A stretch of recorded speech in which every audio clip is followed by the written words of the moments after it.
Kabisote, kabisote, kabisote.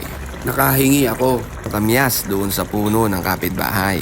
Kaya naisipan ko, maggatang isda muna tayo ngayong araw na to. Medyo may umay pa rin kasi sa karne. Halika, samahan niyo akong lutuin ito. Iprito natin ng bahagya yung tambakol natin, then iset aside. Nagdadagdag kasi ng flavor yan kapag naiprito ang isda, kabisote. Sa impan, sa pinagprituhan, ilagay na yung kamyas, luya, sibuyas, bawang, siling panigang at yung naiprito nating isda. Tapos, ipang-ibabaw mo yung mga natirang aromatics. Timplahan mo ng patis, paminta at isang tasang tubig. Optional, pwede mo lagyan ng sitaw. May sobrang sitaw lang kasi ako, mga kabisote. After 2 minutes, ilagay mo na yung Coco Mama Fresh Gata. Hindi po ito sponsored, pero Coco Mama, baka naman.